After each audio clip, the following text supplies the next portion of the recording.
सामान जमा कर रहे हैं चुनाव की सामग्री। और ये देखिए कितनी भीड़ है, बहुत लाइन लगी हुई है पूरे कर्मचारियों की, देख सकते हैं आप। तो बड़ा टफ काम होता है, मैं रात भर उठना पड़ेगा इस काम के लिए। नमस्कार साथियों, आप सभी का स्वागत है आपके अपने YouTube चैनल वी एजुकेटिव में।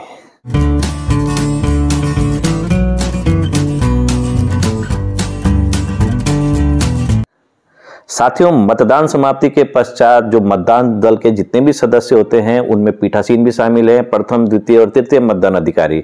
उनका जो सबसे महत्वपूर्ण कार्य होता है वो लिफाफों को तैयार करने का होता है और उसके बाद जो ईवीएम मशीन से उनको पैक करके दोबारा से जो संग्रहण केंद्र है उसमें जमा कराने का होता है। तो आज की वीडियो में हम आपको स्टेप बाय स्टेप ये बताने का प्रयास करेंगे कि जब मतदान समाप्त हो जाए, आपकी पोलिंग पार्टी दोबारा से संग्रहण केंद्र के लिए रवाना हो जाए, ईवीएम मशीन हो गई या मतदान संबंधित जितने भी पत्राजात हैं उनको कलेक्शन सेंटर पे वापस करवाने के लिए, तो आप किस प्रकार से इन सामानों को पहले से ही सिस्टमेटिक ढंग से तैयार करके रखें ताकि संग्रहण केंद्र में आपको किसी भी परेशानी का सामना न करना पड़े। चूंकि हमने संग्रहण केंद्र में ड्यूटी की है कलेक्शन लेने में, इन सामानों को लेने में, तो हम अपने निजी अनुभवों के आधार पर आपको ये बता सकते हैं कि आपको कौन कौन से पत्राजात पूर्व में ही सिस्टमेटिक ढंग से तैयार करने हैं ताकि आपको दोबारा से वो पत्राजात वहां भरने की नौबत ना आए। तो कृपया वीडियो में अंत तक बने रहे। वीडियो पसंद आए तो वीडियो को लाइक एवं शेयर कीजिए तथा चैनल को सब्सक्राइब करना बिल्कुल ना भूलिएगा कि ये देश भर के समस्त शिक्षक एवं कर्मचारियों का अपना ही चैनल है और इस चैनल के माध्यम से हम समय समय पर शिक्षा विभाग से संबंधित अन्य महत्वपूर्ण जानकारियां भी प्रदान करने का प्रयास करते रहते हैं। तो चलिए वीडियो स्टार्ट करते हैं। अब यहाँ पर अलग अलग विधानसभा क्षेत्रों के हिसाब से यहाँ पर काउंटर बने हैं। जैसे ये कोई विधानसभा क्षेत्र है, इसमें एक से लेकर 15 तक की जो पार्टी संख्या है वो इस टेबल में जमा कराएगी सामान। ऐसे ही 16 से 30 तक की जो पार्टी संख्या होगी वो दूसरे काउंटर में, और ऐसे ही ये चलता रहेगा। अलग अलग विधानसभा क्षेत्रों के काउंटर अलग अलग है। जैसे यहाँ पर भी है, यहाँ पर भी है, ये अलग काउंटर है, ये देख सकते हैं, और इनके ऊपर लगा हुआ है जो पार्टी संख्या है। तो मतदान की सामग्री को जब आप कलेक्शन सेंटर में जमा करवाने जाते हैं तो हम अपने निजी अनुभवों के आधार पर बोल रहे हैं, क्योंकि हमने कलेक्शन सेंटर में ड्यूटी की है कि कई पीठासीन अधिकारी इन दो प्रपत्रों को, जो कि आपको बुकलेट मिली होगी विभिन्न प्रपत्रों की, उसमें इन दो प्रपत्रों को निकालना भूल जाते हैं। ये जो पहला पत्र होता है अनुलग्नक 22, जब आप ईवीएम मशीन और अन्य लिफाफे जमा करते हैं पैकेट्स, उनकी रिसीविंग का ये प्रपत्र होता है, अनुलग्नक होता है, और ये 2 प्रतियों में होता है। एक प्रति जब आपको रिसीविंग दे दी जाएगी तो आपके पास रह जाएगी और एक प्रति कलेक्शन सेंटर में जमा हो जाएगी एज ए रिकॉर्ड के रूप में। और जो प्रति आपको रिसीविंग के रूप में दी जाएगी उसको आपको अपने सेक्टर मजिस्ट्रेट को दिखाना होता है। उस प्रति को देखने के बाद, रिसीविंग को देखने के बाद कि आपने पूरा सामग्री जमा कर दी है, तब आपको रिलीविंग मिलती है। तो इस बात का ध्यान रखें कि इसको उस बुकलेट से अवश्य निकाल के अपने पास पहले से ही सुरक्षित रख दें, क्योंकि जब कलेक्शन सेंटर में कई पीठासीन अधिकारी ऐसे दिखे कि उन्होंने सामान भी जमा करा दिया, लेकिन जब रिसीविंग की बारी आई तो उन्होंने कहा रिसीविंग का तो प्रपत्र बुकलेट में ही छूट गया। तो फिर से उस बुकलेट को मंगाया गया, उससे रिसीविंग के प्रपत्र निकाले गए और तब जाके उनको रिसीविंग दी गई। तो ये थोड़ा सा टफ काम हो जाता है कि कई सारी पोलिंग पार्टियां लाइन में लगी रहती है और एक ही पार्टी में अगर आधा घंटा लग जाए तो बड़ा कष्टकारी होता है जो वेटिंग में दूसरी पोलिंग पार्टी है अपना सामान जमा करवाने के लिए। क्योंकि एक बार एक पोलिंग पार्टी का आधा कार्य हो गए तो उसके बाद हम किसी दूसरी पोलिंग पार्टी का कलेक्शन नहीं कर सकते जब तक कि पहली पार्टी के पूरा सामान जमा न हो जाए। तो हो सकता है आपके राज्यों में मशीन को कलेक्ट करने के लिए अलग से काउंटर बना हो और सांविधिक लिफाफों, असांविधिक लिफाफों या अन्य प्रकार के लिफाफों के लिए अलग अलग काउंटर बने हो। लेकिन चूंकि हम जिस राज्य से संबंधित है, जहां पर हमने कलेक्शन सेंटर में ड्यूटी की है, वहां एक ही काउंटर में सारी सामग्री को इकट्ठा किया गया था। प्रत्येक पोलिंग बूथ की जितनी भी पार्टीज थी उनको अलग अलग एक साथ इकट्ठा किया गया था। विधानसभा क्षेत्रों के आधार पर अलग अलग काउंटर बनाए गए थे। तो इस बात का आप ध्यान रखें कि इसको सबसे पहले अपने पास सुरक्षित रख लें ताकि ये बाद में आपके लिए परेशानी ना करे। दूसरा, पीठासीन अधिकारी जो भूल जाते हैं कि मतदान ड्यूटी प्रमाण पत्र, इसकी भी रिलीविंग, ये आपकी रिलीविंग है पीठासीन अधिकारियों की, जो कि आपको जब आप अनुलग्नक 22 दिखाते हैं सेक्टर मजिस्ट्रेट को, उसके बाद वो उसके आधार पर आपको इस प्रपत्र के रिलीविंग दे देंगे और यहाँ पर सेक्टर मजिस्ट्रेट के हस्ताक्षर भी हो जाते हैं। और जब पीठासीन अधिकारी रिलीव हो जाते हैं तो वो अपने अधीनस्थ प्रथम मतदान अधिकारी, द्वितीय मतदान अधिकारी और तृतीय मतदान अधिकारियों के लिए ये रिलीविंग का प्रपत्र है, इसको दे देंगे, उनको रिलीव कर देंगे। तो इस बात का ध्यान रखें कि उस बुकलेट से आपको जो ये रिलीविंग के प्रपत्र हैं उनको भी पहले से निकाल के रख देना है, क्योंकि बाद में उनको ढूंढने में बड़ी परेशानी होती है या फिर उनका अरेंजमेंट करने में भी परेशानी होती है कलेक्शन सेंटर के कर्मचारियों को। तो इस बात का सबसे पहले विशेष ख्याल रखें। तो सबसे पहला स्टेप हमने बताया आपको कि ये 2 प्रपत्र भूलना मत इनको, अनुलग्नक 22 और यहाँ पर ये जो रिलीविंग के प्रपत्र हैं, चाहे पीठासीन अधिकारी के हों चाहे प्रथम द्वितीय तृतीय मतदान अधिकारियों के हो, इनको आप निकाल के उस बुकलेट से पहले ही पीठासीन अधिकारी अपने पास सुरक्षित रखें।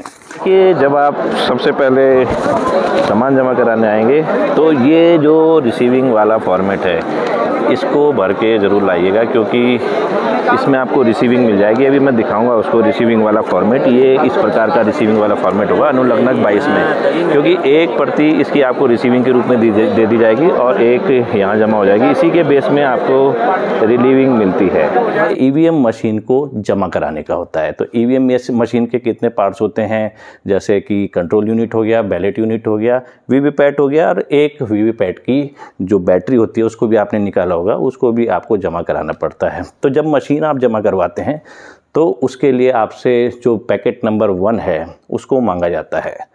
तो पैकेट नंबर 1 में एक तो प्रारूप 17 का लिफाफा होता है, दूसरा होता है पीठासीन अधिकारी की घोषणा जो मोकपोल सर्टिफिकेट होता है भाग 1, भाग 2 और भाग 3, और तीसरा होता है मोकपोल की जो पर्चियाँ होती हैं वीवीपैट से निकलती है, उसको काले लिफाफे में सीलबंद किया जाता है।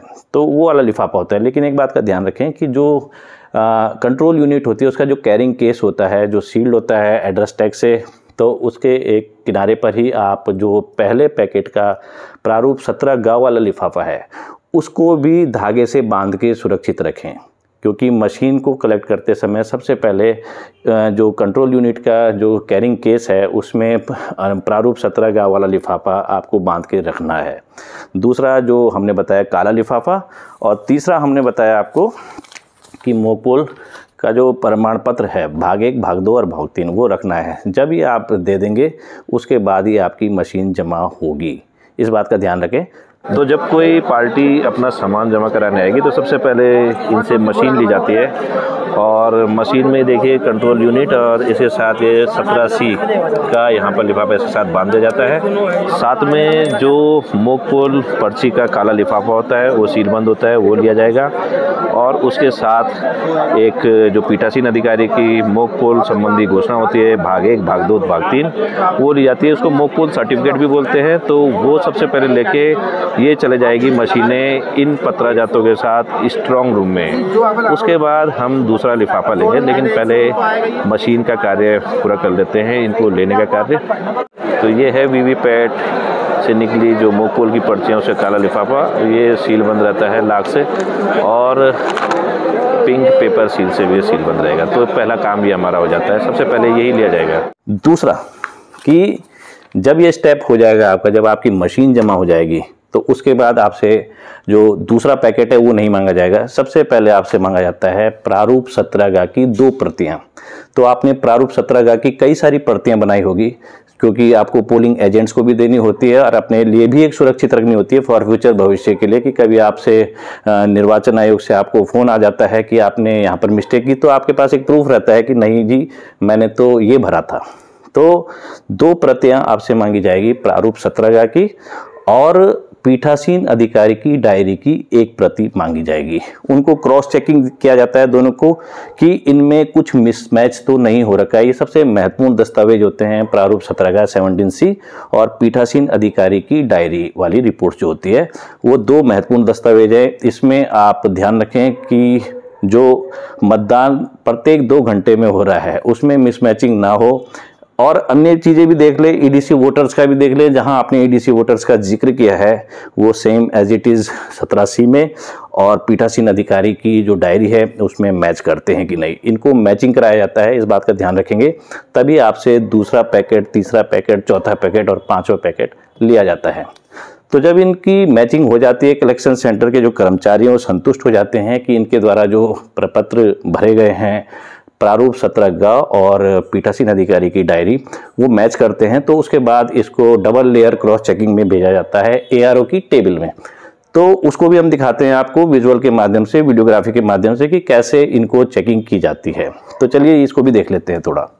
तो 17C और पीटासीन की डायरी जो होती है उसका मिलान भी किया जाता है कि इनके अंकों में कोई भिन्नता तो नहीं है। उसके बाद ये चला जाता है यहाँ पर ARO के टेबल में, जहाँ पर इनकी डबल लेयर यहाँ पर फिर से जांच होती है।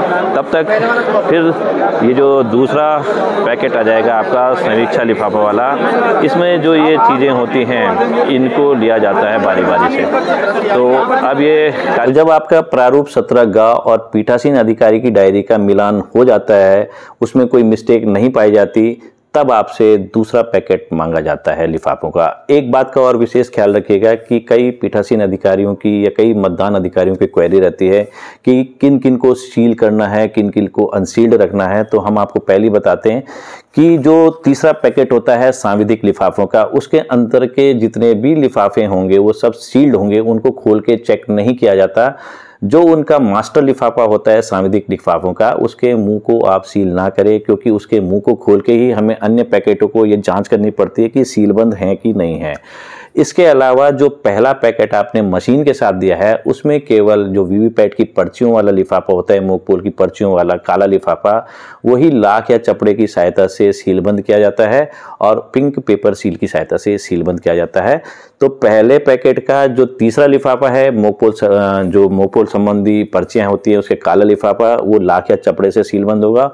और जो तीसरा पैकेट है सांविधिक लिफाफों का, उसके अंदर जो लिफाफे होंगे जितने भी, वो सब लाख या चपड़े की सहायता से सीलबंद होंगे। तो इस बात का आप विशेष ख्याल रखिएगा। तो जब दूसरा पैकेट आपसे मांगा जाता है तो उनको खोल के भी देखा जाता है कि इनके अंदर कागज हैं भी कि नहीं है, क्योंकि ये सीलबंद नहीं होते हैं। हाँ, आप इनको गोंद की सहायता से, जैसे यहाँ पर एक गोंद इसमें ऑटोमेटिक लगा है, इस चीट को आप हटाते हैं तो ये यहाँ पर चिपक जाता है।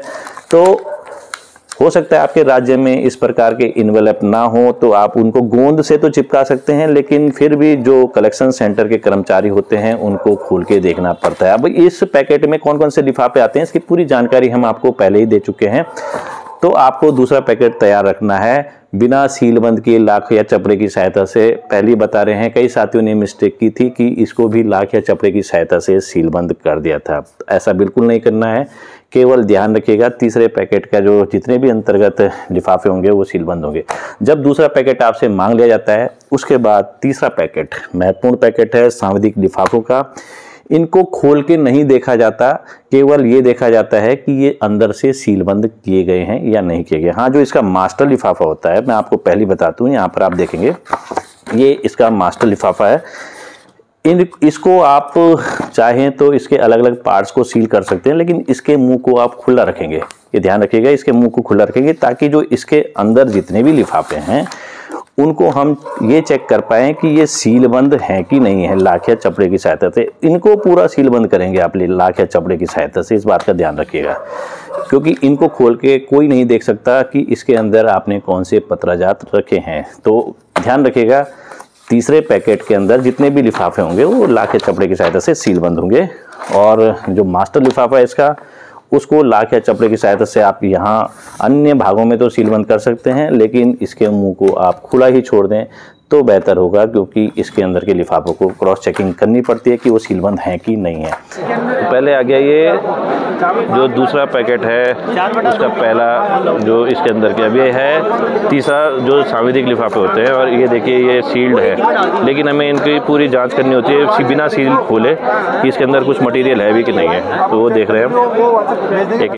उसके बाद ये चौथा जो लिफाफा मांगा जाता है आपसे, तो ये पीले कलर का होता है, असांविधिक लिफाफे हैं। इसमें 11 प्रकार के अन्य लिफाफे होते हैं इसके अंदर, तो उनको सीलबंद करने की आवश्यकता नहीं है लाख या चपड़े की सहायता से। केवल उनके मुंह को आप गोंद की चिट की सहायता से चिपका सकते हैं, लेकिन आवश्यकता पड़ने पर उनको भी खोल के देखा जा सकता है कि इसके अंदर कुछ कागज भरे गए हैं या नहीं भरे गए हैं। तो इस बात का आप ध्यान रखें कि ये भी आपको खुला रखना है, इसको आपको सीलबंद नहीं करना है।